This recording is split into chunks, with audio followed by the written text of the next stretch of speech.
오늘은 성경통독 25번째 시간 사사기 세 번째 17장부터 21장까지 읽고 룻기 1장부터 4장까지 읽겠습니다. 자, 성경을 먼저 간단하게 강의해 드리겠습니다.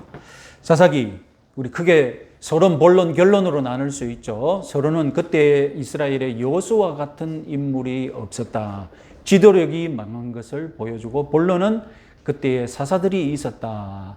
그리고 마지막으로 오늘 읽을 부록, 그때는 이스라엘에 왕이 없었다는 것을 강조합니다. 자, 오늘 본문은 사사기의 부록인데 두 가지 이야기가 있습니다. 사사기에서 지금까지 특별한 것이 무엇이냐면 제사장을 거의 볼 수가 없었습니다. 그래서 부록에는 레위인이 관여된 사건 두 개가 나옵니다.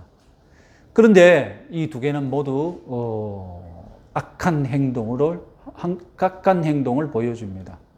그래서 이 두 가지 행동은 레위인이 얼마나 타락했는지, 왕 없이 자기 소견대로 살아가는 생활이 얼마나 타락했는지 잘 보여주고 있는 예가 되겠습니다. 첫 번째는 미가와 레위인의 이야기죠. 베들레헴 출신 레위인 소년이 북쪽으로 이동하여서 에브라임 산지에 도착합니다. 무슨 일자리를 찾아서 이동했을까? 그 목적은 모르겠지만 에브라임 지파의 부자 미가가 이 레위인을 자기 개인 성소, 개인 성당의 제사장으로 채용합니다. 그때 이 채용했을 때 17장 12절을 보면 거룩하게 구별했다. 마치 굉장히 의미 있는 것처럼 이야기하는데 문자적으로는 손을 가득 채우다라는 뜻입니다. 히브리어에서는 이 손을 가득 채우다는 말은 제사장을 세울 때 쓰는 말입니다. 본래 의미는 제사장의 손에 하나님의 임무, 하나님의 말씀을 채운다는 뜻이 되겠죠. 그래서 제사장을 세운다고 할 때는 손에 가득 채운다라는 말을 씁니다. 그런데 미가가 이 레위인 소년의 손에 채운 것은 무엇입니까? 두둑한 연봉이었습니다. 은 10세겔과 의복 1벌 그리고 식물을 약속했죠. 오늘날 상황으로 비유하자면 시골 작은 교회 목회자가 연봉을 많이 주는 큰 교회 담임 목사로 청빙 받은 것으로 비유할 수 있을까요? 하여튼 출세했습니다. 그런데 레위인은 그 정도의 연봉으로도 만족하지 못하고 미가의 드라빔, 미가의 우상을 훔쳐서 달아납니다. 달아나서 단에 내려가서 자기가 성전을 세우죠. 그래서 이 단이라는 도시가 나중에 주전 900년 북왕국 여로보암 1세 때 단과 베델에 솔로몬이 세운 성전과는 다른 북왕국의 성전을 단과 베델에 각각 세우죠.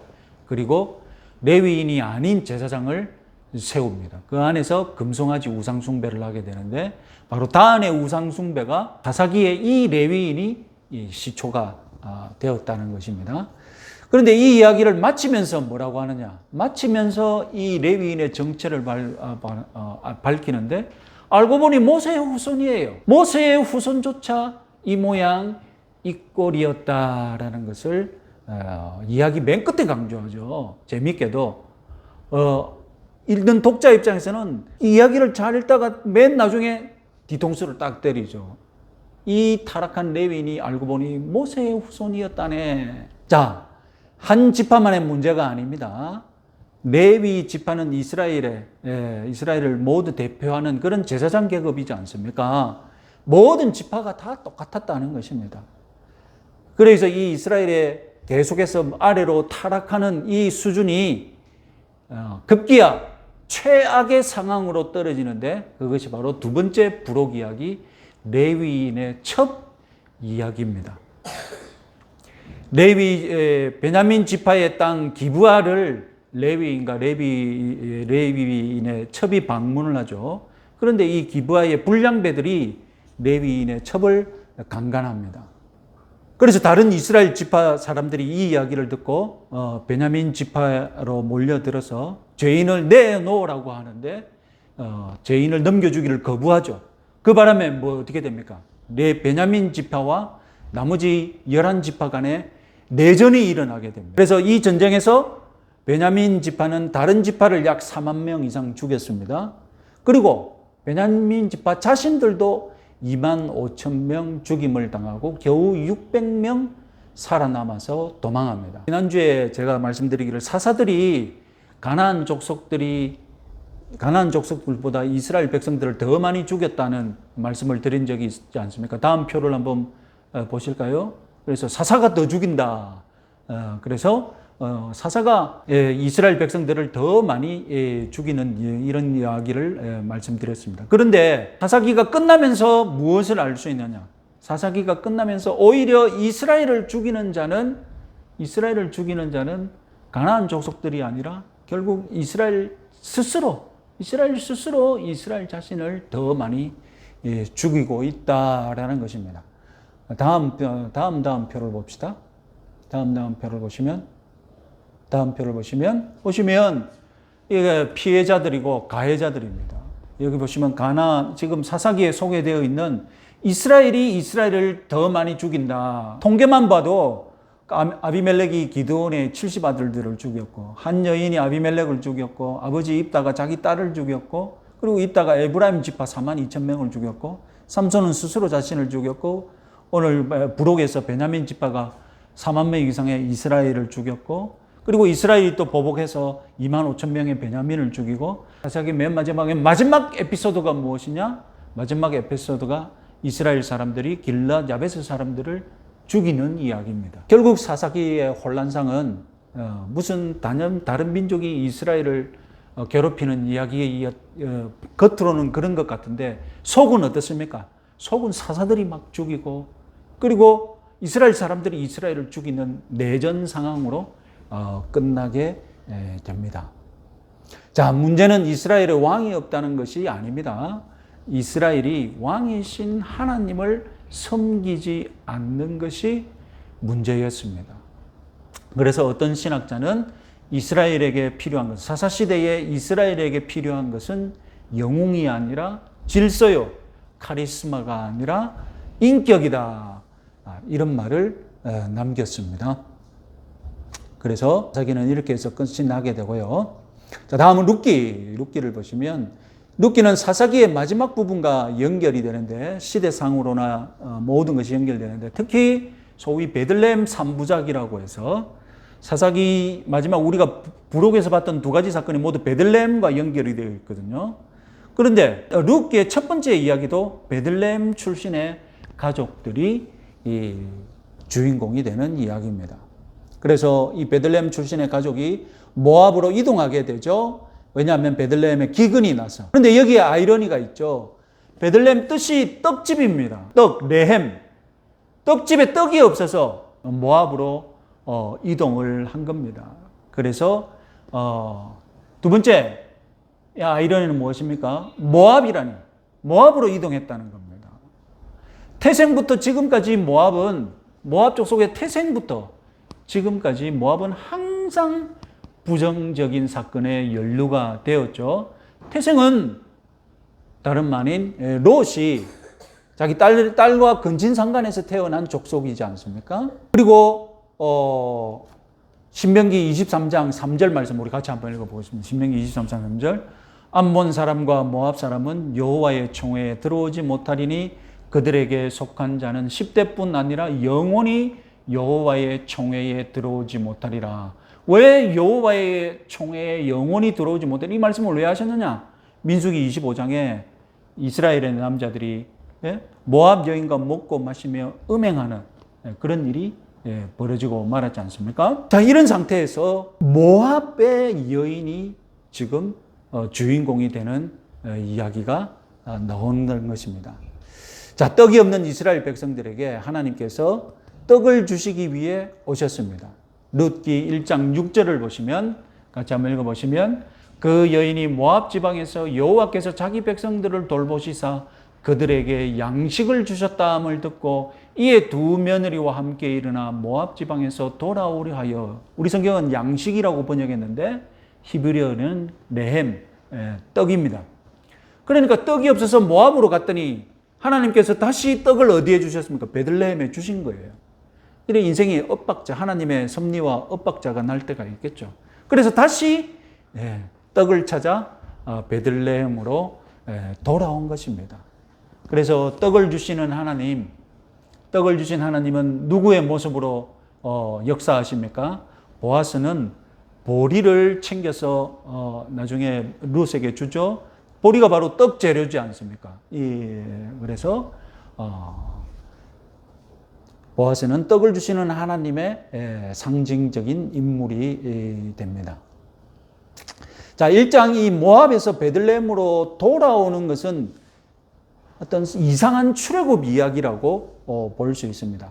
야곱이 하란에서 나올 때에 부자가 되어서 나오고 이스라엘이 애굽에서 나올 때도 부자가 되어서 나옵니다. 그런데 나오미는 모압에서 나와서 베들레헴으로 들어올 때 빈털터리로 나오죠.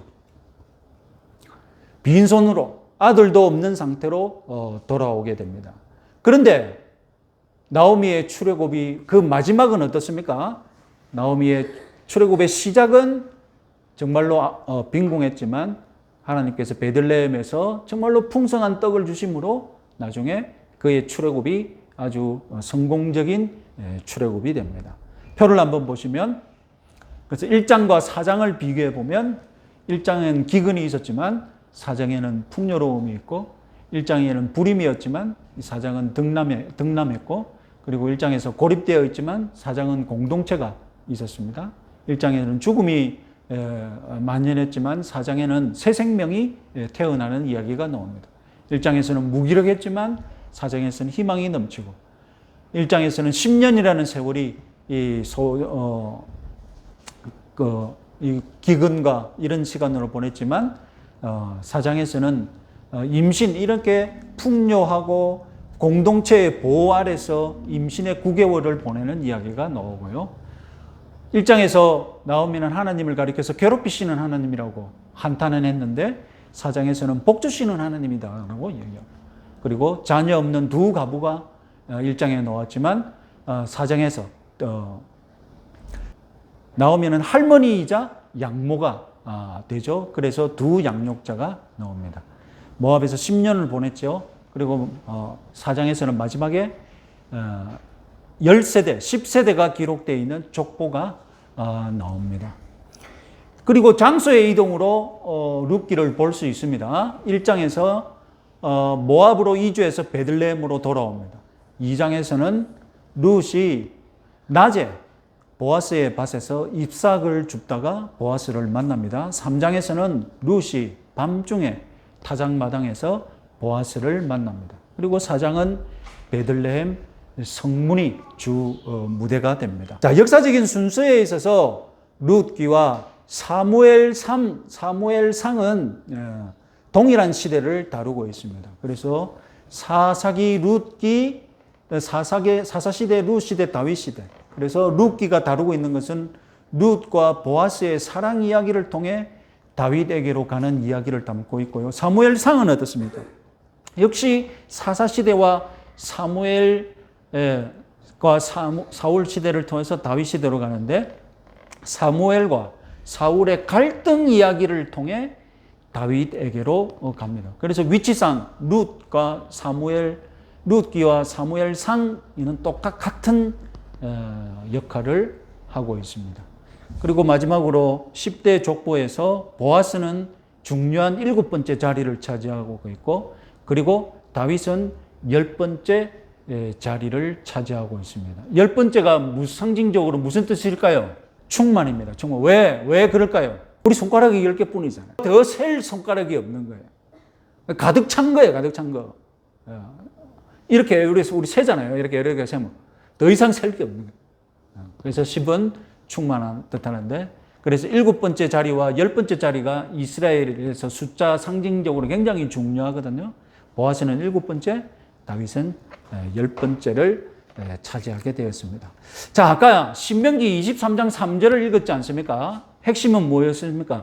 모압 사람은 이스라엘 총회에, 이스라엘 이 공동체에 절대로 들어오지 못한다는 것입니다. 다른 족속은 들어와도 암몬 족속과 모압 족속은 이스라엘 백성이 될 수 없다는 그런 법이 신명기 23장 3절에서 있었습니다. 그런데 룻기는 어떤 이야기입니까? 모압 여인이 이스라엘 공동체에 받아들여지는 이야기거든요. 이걸 어떻게 해석할 것이냐? 유대인들은 뭐라고 해석했느냐? 남자는 안 되는데 남자만, 이 법의 적용을 받는 것은 남자만 가능하고, 그러니까 모압 남자들만 이스라엘 총회에 못 들어오고 모압 여자들은 들어올 수 있다. 이렇게 해석을 합니다. 그러나 우리는 복음적으로 해석하는 거죠. 신약의 관점에서 룻기를 해석하는 것입니다. 예수님이 뭐라고 하셨습니까? 심령이 가난한 자는 복이 있나니 천국이 그들의 것이며, 그리고 천국은 침노를 당하느니 침노하는 자는 빼앗느니라.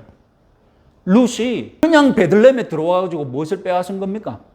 천국을 자기가 빼앗은 것이죠. 그래서 룻기는 우리는 복음적으로 이해할 수 있습니다. 마지막으로 복음적인 룻기 세 가지를 정리할 수 있습니다. 룻기의 특수성, 모압인의 굴레를 벗습니다. 하나님이 율법으로 모압 사람은 절대 하나님 나라 백성이 못돼 선언하셨는데, 이 모압 여인이 율법을 뚫고 율법을 깨부시고 들어와서 천국 백성 자리를 쟁취한 것 아닙니까? 하나님이 허락해 주신 것이죠. 그렇게 간절히 사모하는, 마치 예수님이 가나안 여인이 밑에서 떡 떨어지는 그 밑에서 우리 딸을 살려주십시오 했을 때, 내가 이스라엘 밖에는 보내심을 받지 않았다 했을 때, 그럼에도 불구하고 살려달라고 했었던 그 여인이 예수님에게서 보고를 받았듯이, 룻기의 보편성은 무엇입니까? 하나님이 율법으로 어떤 민족은 내가 도저히 못 받아들이겠다고 했지만 결국 민족과 성별을 하나님이 배척하지 않으신다는 그런 보편적인 이야기고, 마지막으로 룻기의 신비로움은 무엇입니까? 주권적인 계획이죠. 어떤 분이 이런 말을 했습니다. 모압 여인을 선택하신 하나님은 얼마나 기이한 분이신가. 자, 이런 것이 룻기의 복음적인 것입니다. 자, 마지막으로 우리가 이거 한번 읽어볼까요? 룻기 1장 20절. 나를 나옴이라 부르지 말고 나를 마라라 부르라. 이는 전능자가 나를 심히 괴롭게 하셨음이니라. 내가 풍족하게 나갔더니 여호와께서 내게 비어 돌아오게 하셨느니라. 여호와께서 나를 징벌하셨고 전능자가 나를 괴롭게 하셨거늘 너희가 어찌 나를 나옴이라 부르느냐. 하나님의 손이 나를 치고 있다는 자의식이 정말로 우리가 올바로 인식한 것인가? 과연 하나님은 자기 백성을 텅 비게 만드시는 분이신가? 하나님의 섭리를 우리 한번 생각해 볼 수 있고, 하나님의 섭리에 대해서 나오미의 반응, 이런 반응이 오늘날 우리는 공감할 수 있을까? 나는 이렇게 반응하지 않는가? 한번 재미있게 생각해 볼 거리가 되겠습니다. 자, 이제 사사기 17장을 펴서서